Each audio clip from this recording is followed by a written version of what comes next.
سورہ الحمد پورے قرآن مجید کا نچوڑ ہے. میں چیلنج سے بات کرتا ہوں کہ ہمارے مسلک میں بڑے سے بڑے مسائل فطرت کے مطابق معصومین نے حل کیے. کوئی مسئلہ ایسا نہیں ہے کہ جو یہاں مسئلہ حل نہ ہو.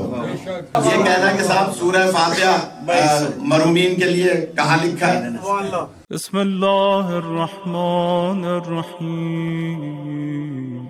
اللہ قرآن میں فرما رہا ہے اِنَّا نَحْنُ نُحْيِي الْمَوْتَى وَنَكْتُبُ مَا قَدَّمُوا وَآثَارَهُمْ.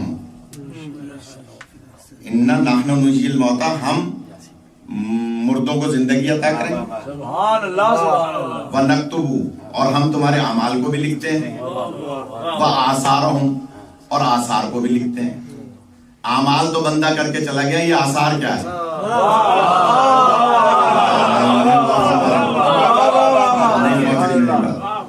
بھائی اعمال تو کر گیا بندہ، یہ آثار کیا ہے؟ اگر یہ نظریہ ہے کہ مرنے کے بعد سورہ فاتحہ یا ایصال ثواب کوئی جواز نہیں ہے تو یہ آیت کیا کہہ رہی ہے؟ آثار کیا ہے بتائیں. اسی پہ ابھی مارکس نے جو بھی دیکھنے والے ہیں کہ جناب آثار کیا ہیں. پھر آیت پڑھا ہوں اِنَّا نَحْنُ نُحْيِي الْمَوْتَى وَنَكْتُبُ مَا قَدَّمُوا وَآثَارَهُمْ وَكُلَّ شَيْءٍ أَحْصَيْنَاهُ فِي إِمَامٍ مبین.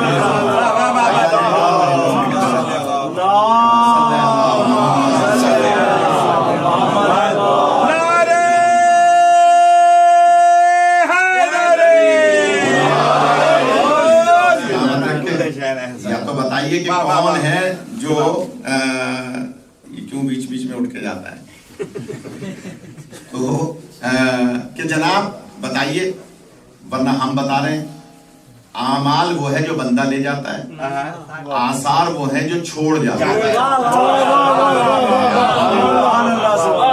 وہ نیک اولاد چھوڑ گیا تو اس کے آثار ہیں. اچھا نیک اولاد چھوڑ گیا تو کیا کرے گی وہ؟ سوال ثابت کرتا ہوں حضرت پہلے صحابی رسول ہیں جنہیں رسول پاک نے جنت البقیع میں دفن فرمایا تھا اپنے ہاتھوں سے. کیا نام؟ حضرت عثمان بن مظعون. انہیں اپنے ہاتھوں سے دفن کیا تھا اور اپنے بیٹے جناب ابراہیم جو ماریہ قبطیہ کے وطن سے تھے انہیں اپنے ہاتھوں سے جنت البقیع میں سپرد تراب کیا تھا. اور روزانہ صبح سویرے نبی پاک ان کی قبر پہ جاتے تھے، دونوں کی قبر پہ جاتے تھے اور وہاں جا کر آپ سورہ الحمد اور دیگر سوروں کی تلاوت فرماتے تھے. کیا پڑھوں؟ ان کے لیے پڑھ رہا ہوں جنہوں نے اعتراض کیا اور اہل سنت کی کتابوں میں موجود ہے. یہاں تک موجود ہے کہ ایک دن بی بی عائشہ نے دیکھا کہ رسول پاک بستر پہ نہیں ہے تو آپ انہیں تلاش کرتی ہوئی مسجد میں پہنچی تو مسجد میں نہیں تھے. کسی سے پوچھا راستے میں کہ نبی پاک کو کہیں جاتے ہوئے دیکھا تو انہوں نے کہا ہاں جنت البقیع میں. تو آپ جنت البقیع میں اپنے بیٹے ابراہیم کی قبر پر موجود تھے اور دعا فرما رہے تھے. سینکڑوں روایات ہیں. میں نے اپنا ڈاکٹر رضوان سے کہا ہے کہ ان صاحب کو یا ان صاحبہ کو میرا واٹس ایپ نمبر دے دیں اور ان سے کہیں کہ منصف مزاج بن کے سوال کریں.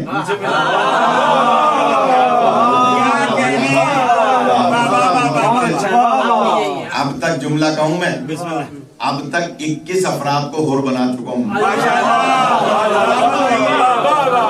قبلہ کی صحت و سلامتی کے لیے بابا سے بلند صلوات.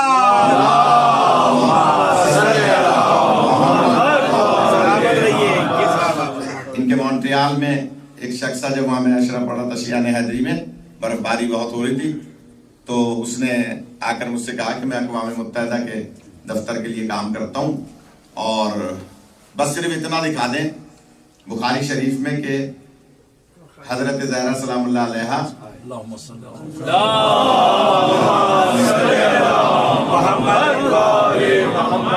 اب میں جان اکیلے بھی رکھ کے مسئلہ بتا رہا ہوں. اس نے پوچھا کہ بخاری شریف میں دکھا دیں کہ حضرت زہرا سلام اللہ علیہ حضرت ابو بکر سے آخری وقت تک ناراض تھی. کیا کہنے بے شک تھی. بخاری واہ میں واہ لکھا واہ ہے. واہ واہ واہ. میں تو ظاہر مہمان تھا وہاں میرے پاس بخاری کہاں تھی. یہ کمر جو آتے ہیں آج کل نہیں آ رہے ہیں, کہاں جا رہے ہیں. تو ان کے گھر بخاری تھی. پوچھ لیجیے گا, کمر روز آتے ہیں, اکثر آتے ہیں مجالس, یہ جو نعرے لگاتے ہیں فلاں بولا فلاں بولا.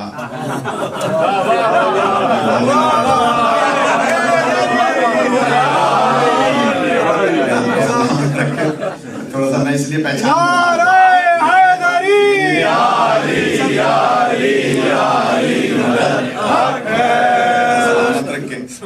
ان کے گھر بخاری تھی.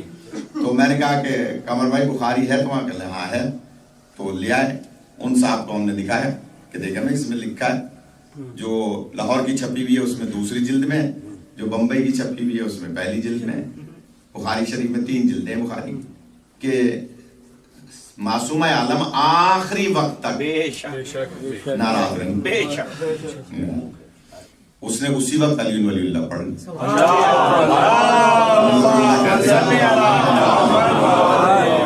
اور وہ آج بھی مونٹریال میں موجود ہے. آپ ایڈریس پوچھ لیں, قمر بھائی کے پاس ایڈریس بھی ہے. تو کہنے کا مقصد کیا ہے, منصف مزاج بن کے سوال کریں. اگر منصف مزاج بن کے کریں گے تو پھر دروازہ اہل بیت پہ آئے بغیر چارہ نہیں رہے گا. ایصال ثواب, تقلید, اجتہاد اور یہ ماتم, زنجیر کا ماتم, مثال کے طور پہ ہماری مجلس, مثال کے طور پہ یہ گریہ, یہ سب چیزیں تب سمجھ میں آئیں گی جب پہلے علی دل میں آ جائے. اگر آپ منصف مزاج نہیں ہے تو اعتراض پہ اعتراض کرتے رہیں گے, پوچھ ٹیڑھی رہے گی.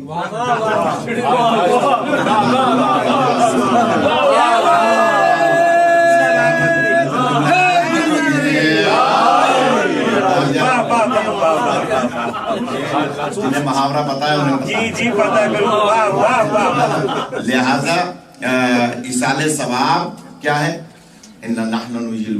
سبحان اللہ, وَنَكْتُبُ مَا قَدَّمُوا وَآثَارَهُمْ, ہم تمہارے اعمال کو بھی لکھتے ہیں, آثار کو بھی لکھتے ہیں. تو اعمال و آثار کیا ہے, یہ ایصال ثواب ہی ہے نا. ہم خوش قسمت ہیں. معصوم فرماتے ہیں کہ جب آپ سورہ الحم پڑھتے ہیں تو سورہ الحم میں 7 آیتیں ہیں. اسی لیے حکم ہے کہ سورہ الحم پڑھو اور 3 مرتبہ سورہ اخلاص پڑھو, کیونکہ سورہ الحم پورے قرآن مجید کا نچوڑ ہے. تو جو 1 مرتبہ سورہ الحم پڑھتا ہے وہ ختم قرآن کر لیتا ہے. 3 مرتبہ سورہ اخلاص پڑھو تو کیا ہوتا ہے, اگر اجازت دیں بچے غور کیا کریں گے. یہ مولوی صاحبان ہم جیسے کیوں کہتے ہیں بھئی 1 دفعہ سورہ الحم 3 مرتبہ سورہ اخلاص پڑھو, یہ نہیں کیوں نہیں کہتے 3 دفعہ سورہ الحم اور 3 دفعہ سورہ اخلاص پڑھو. کیا کہنے. یہ کیوں نہیں کہتے کہ جناب 5 مرتبہ سورہ الحم اور 5 مرتبہ سورہ اخلاص پڑھو. ہر چیز کی لاجک ہے نا, اور ہمارا مسلک لاجک کا مسئلہ. میں چیلنج سے بات کرتا ہوں کہ ہمارے مسلک میں ناخون کاٹنے سے لے کے اور بڑے سے بڑے مسائل فطرت کے مطابق معصومین نے حل کیے. اس لیے جب کوئی جس کی سمجھ میں آ جاتا ہے, منصف مزاج بن جاتے ہیں, دروازہ اہل بیت پہ آ جاتے ہیں, تو آپ پہلے یہ سمجھے کہ نبی کے بعد امام کون ہے, خلیفہ کون ہے. جب نبی کے بعد والا امام اور خلیفہ ادھر آ جائے, نظر آ جائے, سمجھ میں آ جائے, پھر آپ کو ایصال ثواب بھی سمجھ میں آ جائے گا, تقلید بھی سمجھ میں آ جائے گی, اجتہاد بھی سمجھ میں آ جائے گا, سارے مسئلے مجلس ماتم سب سمجھ میں آ جائے گا. اس لیے پہلے بنیاد کو تو میں نے ایک دعوت فکر دے دی, تو بس آثار جو ہیں وہ ہیں. اس لیے فرمایا کہ سورہ الحم پڑھیں, پورے ختم قرآن کا ثواب ہے 1 سورہ الحم پڑھنے سے, کیونکہ قرآن مجید کا نچوڑ ہے سورہ الحم. سورہ اخلاص 1 دفعہ پڑھیں گے تو 1 حصہ قرآن کا ثواب ہے. 3 دفعہ پڑھوا رہے ہیں نا, 2 دفعہ پڑھیں گے آدھے قرآن کا ثواب, 3 مرتبہ پڑھیں گے ختم قرآن کا ثواب. تو ہمارے بزرگ علماء یہ فرماتے تھے 1 دفعہ سورہ الحمد, 3 مرتبہ سورہ اخلاص پڑھو, تاکہ 2 قرآن آپ اپنے مرنے والے کو ایصال ثواب.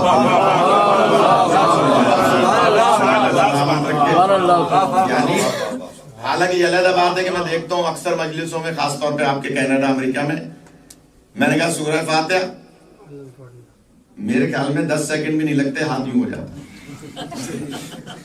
ابھی کیا پڑھا؟ تجربے کی بات ہے. شاید بسم اللہ پڑھ لیتے ہوں, کبھی نچوڑ ہے.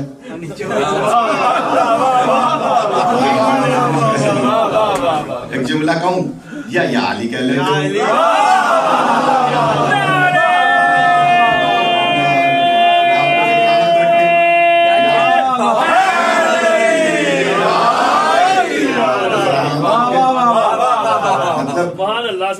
چونکہ نکتہ ہے تو اس لیے ادھر آ جائیں نیئر بھائی.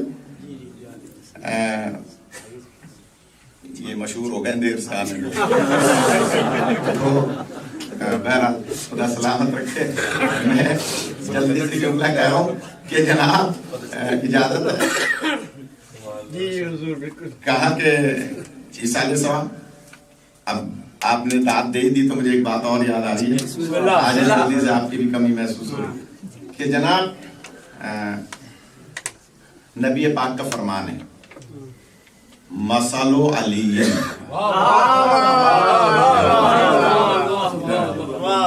فی الناس,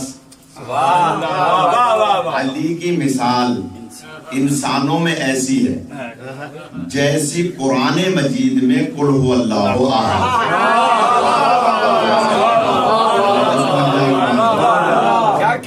بات نکل آئیے شیخ صاحب, جاگے بات نکل آئیے تو میں عرض کر دوں. علی علیہ السلام کی مثال انسانوں میں ایسی ہے جیسے قرآن میں قل هو اللہ احد. کیا مطلب؟ سورہ اخلاص قل هو اللہ احد والی سورہ پڑھیں گے 1 مرتبہ, 1 حصے قرآن کا ثواب. 2 مرتبہ پڑھیں گے آدھے قرآن کا ثواب. 3 مرتبہ پڑھیں گے ختم قرآن کا ثواب. علی کی محبت کا اظہار صرف زبان سے کریں گے,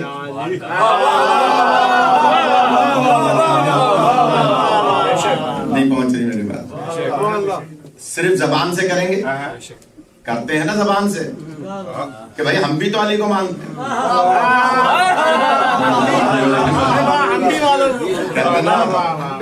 پھر جملہ یاد آ رہا ہے, کیا کروں علامہ اظہر حسن زیدی صاحب کا, ہم بھی تو علی کو مانتے ہیں. تو علامہ فرماتے تھے کہ جو علی کو بھی لگا کے مانتا ہے,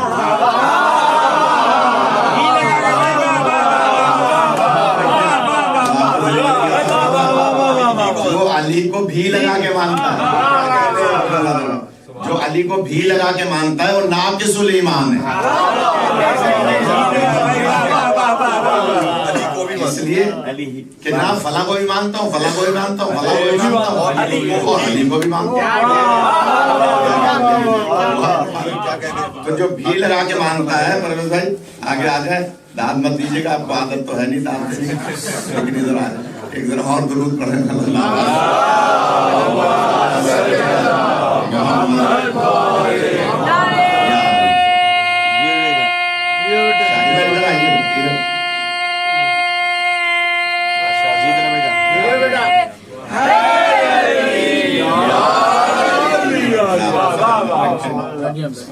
اجازت ایک اور درود پڑھنے والا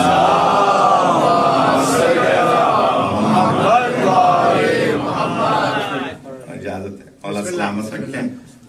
کہا کہ جو علی علیہ السلام کو صرف زبان سے مانتا ہے اس کا ایمان 1 حصہ مکمل. اب سخت بات آ رہی ہے, جو زبان سے بھی مانتا ہے اور دل سے بھی مانتا ہے اس کا ایمان آدھا مکمل ہے.